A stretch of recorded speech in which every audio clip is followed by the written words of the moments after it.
It was a quiet, sunlit morning when the engines thundered into the small town of Maple Ridge, shattering the peace that usually hung over the lonely roadside diner. The rumble grew louder until the windows trembled, and every head turned as a group of bikers pulled into the gravel lot, their black leather jackets reflecting the sharp light. Among them was their leader, Rex Malone, a man whose name carried weight far beyond the rumbling of his Harley. His presence commanded silence. He was the kind of man who looked carved from stone, with eyes that spoke of 1,000 miles of roads and regrets. People whispered stories about him, some feared him, others respected him, but no one truly knew the men behind the scars and tattoos. If you believe that kindness can come from the most unexpected hearts, that everyone deserves a second chance, then please take a moment to like, comment, share, and subscribe to Kindness Corner, where real stories of compassion come alive. Inside the diner, the clinking of coffee cups faded as the bikers took their seats.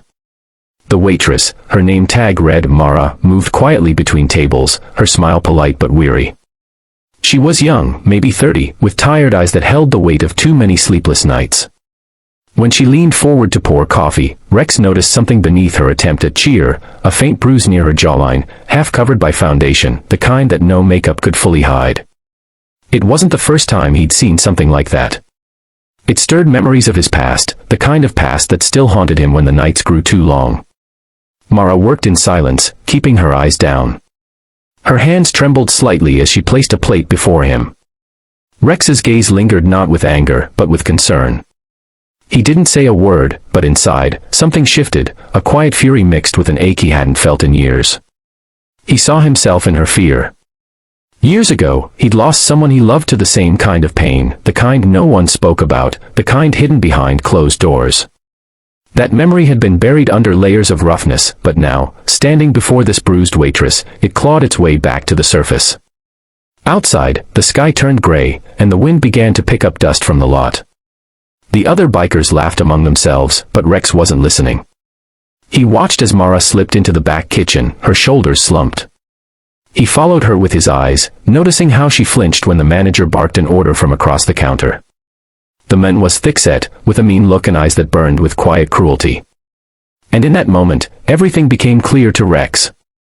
Hours later, when the lunch crowd thinned, Rex lingered alone at the counter, pretending to sip the last of his coffee. He watched the manager walk past Mara, bumping her shoulder hard enough to make her spill.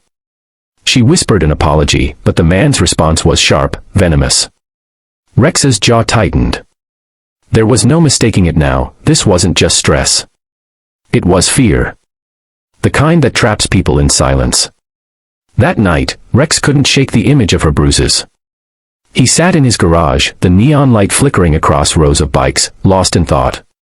His brothers from the club came by, joking and loud, but he barely heard them. He kept thinking about how life had once given him a chance to help someone, and how he'd failed. He'd promised himself never again.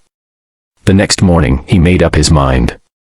When the sun rose, Mara came into work early, her hair tied back neatly, trying once more to hide the mark on her cheek. She was surprised to see the bikers' motorcycles already lined up outside, their chrome catching the morning light. Rex sat at the counter, waiting. When she approached, he asked softly if she was okay. She nodded quickly, too quickly, her smile trembling. But then, before she could turn away, he spoke again, not in anger, not in pity, but with a quiet firmness that told her he saw what others ignored. And in that silence, she broke. Tears welled up, spilling before she could stop them.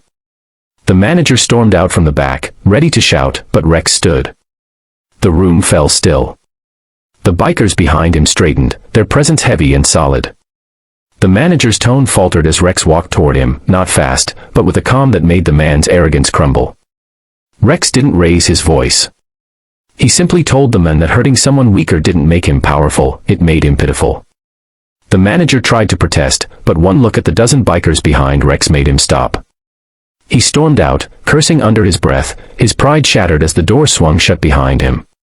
For a long moment, no one spoke.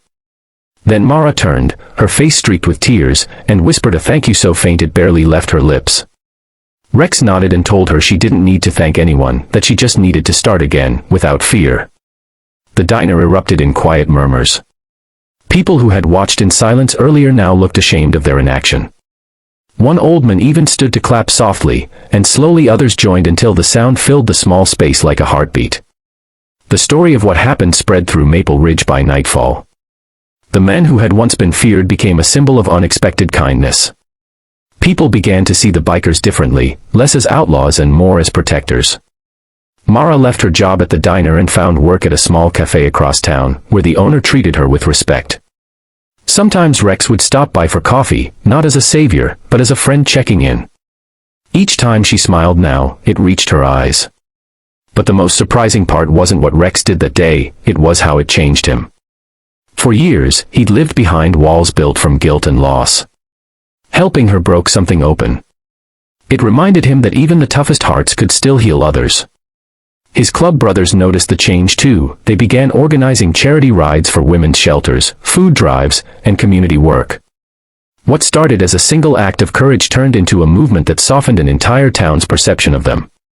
One evening months later, as the sun set over Maple Ridge, Mara stood outside the diner, now under new management, and saw a familiar line of motorcycles pass by.